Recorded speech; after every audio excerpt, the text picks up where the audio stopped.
এখন আমরা দেখব স্কোপ রেজলিউশন অপারেটর।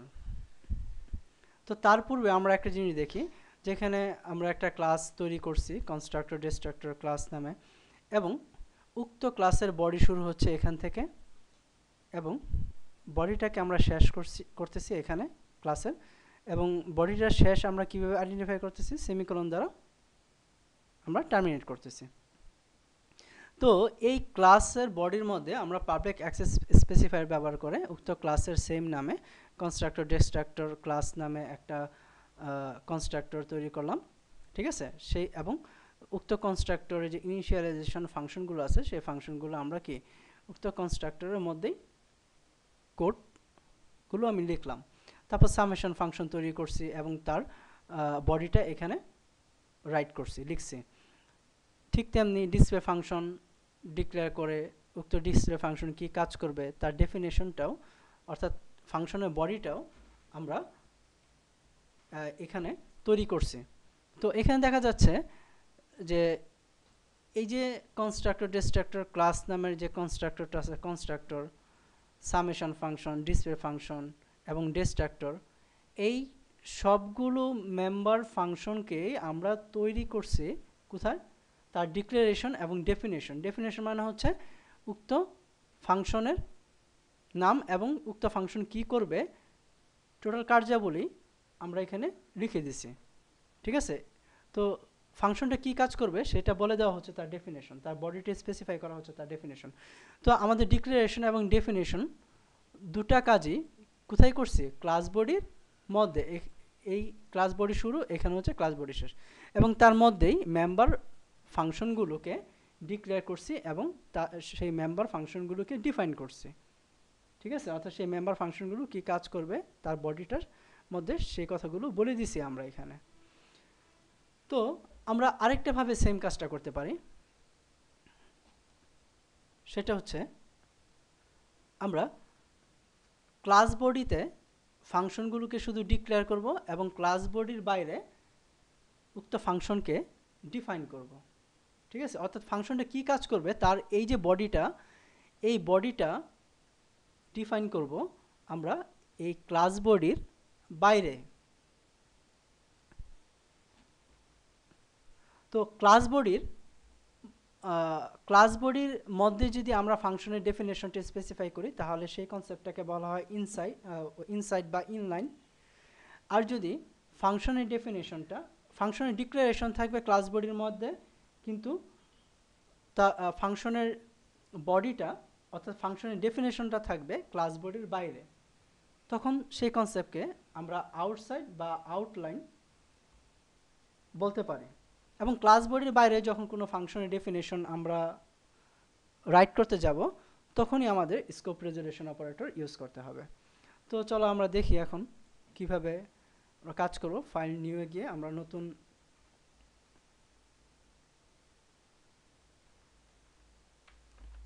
একটা ফাইল নিয়ে কাজ করি, কমেন্টস লিখে নিই আমরা স্কোপ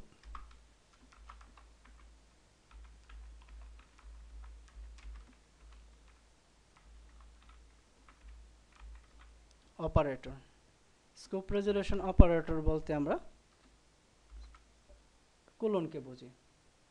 যখন আমরা ডবল দিব তখন সেটা কি হয়ে যাবে, ডবল স্কোপ রেজলিউশন অপারেটর। আর যখন একটা কোলন থাকবে তখন বলবো আমরা single scope resolution operator.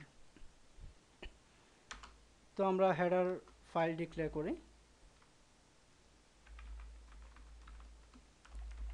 Hash include iostream .h। আমরা ক্লাস তৈরি করি স্কোপ রেজলিউশন অপার নামে একটা ক্লাস তৈরি করতেছি আমরা। Class body start, class body শেষ, সেমিকোলন দ্বারা ক্লাস বডিটাকে আমরা শেষ করতেছি। তো এখানে আমরা পাবলিক অ্যাক্সেস স্পেসিফায়ার ব্যবহার করতেছি।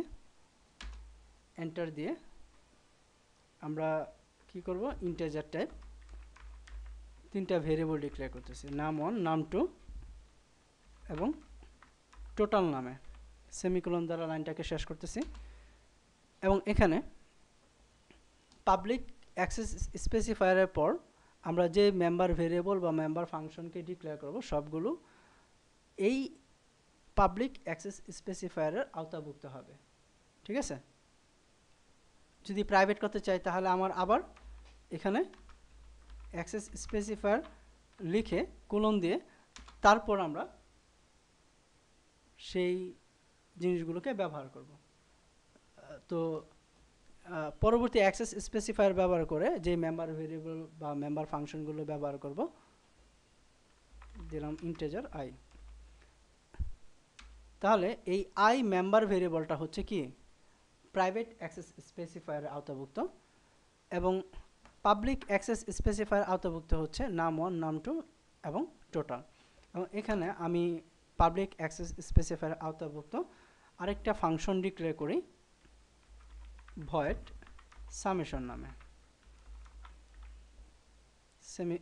First bracket open first bracket close semicolon দ্বারা আমরা ফাংশনটাকে শেষ করতেছি দেখো এখানে শুধুমাত্র আমরা কি রিটার্ন টাইপ ফাংশনের নাম ফার্স্ট ব্র্যাকেট ওপেন ক্লোজ দিয়ে আমরা শুধুমাত্র ফাংশনের নামটা ডিক্লেয়ার করতেছি অর্থাৎ সামেশন নামে একটা ফাংশন এই স্কোপ রেজুলেশন অপার ক্লাসের মধ্যে আছে অর্থাৎ স্কোপ রেজুলেশন অপার এই ক্লাসের একটা মেম্বার ফাংশন হচ্ছে সামেশন এটা শুধুমাত্র আমরা ডিক্লেয়ার করতেছি বাট এই সামেশন ফাংশন যে কাজগুলো করবে কি করবে সেই কথাটা কিন্তু আমরা এখানে ডিক্লেয়ার করে নাই কি করবে সেটা আমরা ডিক্লেয়ার করব আগে কিভাবে করতাম ফার্স্ট ব্র্যাকেট ওপেন ক্লোজ দিয়ে এখানে আমরা তার বডিতে বলে দিতাম যে সামেশন ফাংশন কি কাজ করবে বাট এখন আমরা কি করতেছি শুধুমাত্র ফাংশনটাকে আমরা ডিক্লেয়ার করতেছি ডিক্লেয়ার করব কিভাবে প্রথম হচ্ছে রিটার্ন টাইপ তারপর হচ্ছে ফাংশনের নাম তারপর প্যারেনথেসিস ওপেন ক্লোজ তারপর সেমিকোলন দ্বারা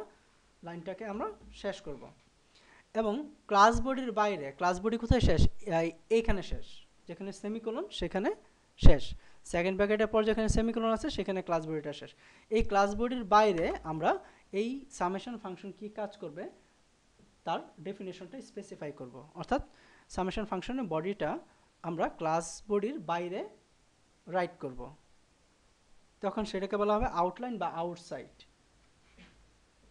তো ক্লাস বডির বাইরে উক্ত ক্লাসের কোনো মেম্বার ফাংশনকে যদি আমরা ডিফাইন করতে চাই সেক্ষেত্রে তার স্ট্রাকচার হচ্ছে প্রথম হচ্ছে ফাংশন রিটার্ন টাইপ তো আমরা যদি সামেশন ফাংশনকে ডিফাইন করব তাহলে সামেশন ফাংশনের রিটার্ন টাইপ হচ্ছে কি ভয়েড যদি ইন্টিজার থাকতো তাহলে আইএনটি লিখতাম ক্যারেক্টার থাকলে ক্যার লিখতাম তো আমরা লিখতেছি ভয়েড রিটার্ন টাইপ তা সামেশন ফাংশনকে যেহেতু আমরা উক্ত ক্লাসের বডির বাইরে ডিফাইন করব তার জন্য সামেশন ফাংশনের রিটার্ন টাইপ হচ্ছে ভয়েড তো তার জন্য ভয়েড লিখলাম তারপর উক্ত ফাংশনটা কোন ক্লাসের মেম্বার ফাংশন সেই ক্লাসের নামটা তো সামেশন এই ফাংশনটা হচ্ছে স্কোপ রেজুলেশন অপার এই ক্লাসের একটা মেম্বার ফাংশন তার জন্য আমরা রিটার্ন টাইপের পর স্কোপ রেজুলেশন অপারেটর এই ক্লাসের নামটা স্পেসিফাই করলাম তারপর হচ্ছে ডবল কোলন দিব ঠিক আছে তো ডবল কোলনকে বলা হয় স্কোপ রেজুলেশন অপারেটর আর তারপর আমরা দিব মেম্বার ফাংশনটা ঠিক আছে ফাংশনের নাম তারপর first bracket open first bracket close enter দিয়ে আমরা নিচে আসব নিচে আসার পর আমরা সেকেন্ড ব্র্যাকেট ওপেন করব অর্থাৎ সামেশন ফাংশনের বডি স্টার্ট এবং আমরা এন্ডিং সেকেন্ড ব্র্যাকেট দিব তার মানে হচ্ছে সামেশন ফাংশনের বডি এখানে শেষ ঠিক আছে অর্থাৎ তাহলে এই যে কোলন আমরা ডবল স্কোপ রেজুলেশন অপারেটর কেন ইউজ করলাম কোনো ক্লাসের মেম্বার ফাংশনকে যদি উক্ত ক্লাসের বডির বাইরে ডিফাইন করা হয় তখন আমরা ক্লাসের নামের সাথে ডবল স্কোপ রেজুলেশন অপারেটর ব্যবহার করে উক্ত ফাংশনকে কল করতে পারি এবং তারপর তার বডিটা ডিফাইন করতে পারি তো এখানে আমরা দিচ্ছি নাম1 ইকুয়াল 50 আমরা এই নাম ওয়ানকে ডিক্লেয়ার করে আসছি কোথায়, ক্লাস বডির মধ্যে। নাম টু ইকুয়াল 60, টোটাল ইকুয়াল নাম ওয়ানের ভ্যালু যোগ নাম টু ভেরিয়েবলের ভ্যালু, তারপর সি আউট মেসেজের পর টোটাল ভেরিয়েবলের মধ্যে যে ভ্যালুটা থাকবে সেটা স্ক্রিনে শো করবে এবং এন্ডেল ম্যানিপুলেটর নিউ লাইনে কার্সরটাকে নিয়ে যাবে। দ্য টোটাল ইজ, ঠিক আছে। এইভাবে আমরা ক্লাস বডির বাইরে কোনো ক্লাসের মেম্বার ফাংশনকে ডবল স্কোপ রেজোলিউশন অপারেটর ব্যবহার করে কল করতে পারি এবং উক্ত ফাংশনের বডিকে ডিফাইন করতে পারি। তারপর আমরা এখানে মেইন ফাংশনকে কল করি।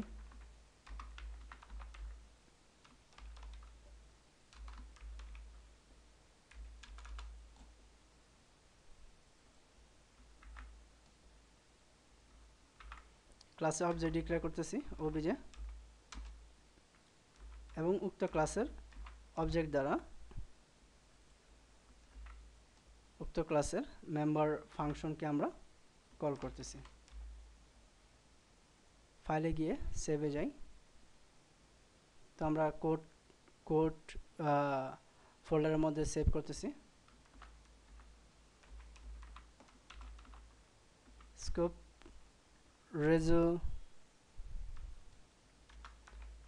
রেজোলিউশন ওই অপারেটর নামে,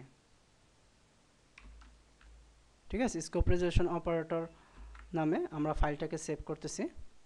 ওকে, এখন ফাইলটাকে আমরা কম্পাইল করব। 0 এরর্স ডিবাগ করি আমরা রান। তো আমরা আউটপুট পাচ্ছি 110, ঠিক আছে। 50 এবং 60 এর যোগফল হচ্ছে 110।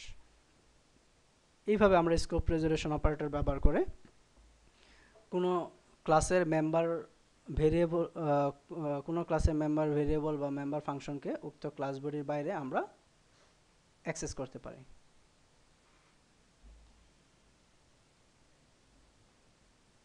ক্লোজ করি। উক্ত ক্লাস বডির ক্লাসের বডির বাইরে আমরা উক্ত ক্লাসের মেম্বার ফাংশনকে কি করতে পারি, বডিটা স্পেসিফাই করতে পারি, ডেফিনিশনটা স্পেসিফাই করতে পারি। এবং তার জন্য আমরা যে অপারেটর ইউজ করছি সেটা হচ্ছে ডবল স্কোপ রেজোলিউশন অপারেটর। কোলনটাকে বলা হচ্ছে ডবল স্কোপ রেজোলিউশন অপারেটর।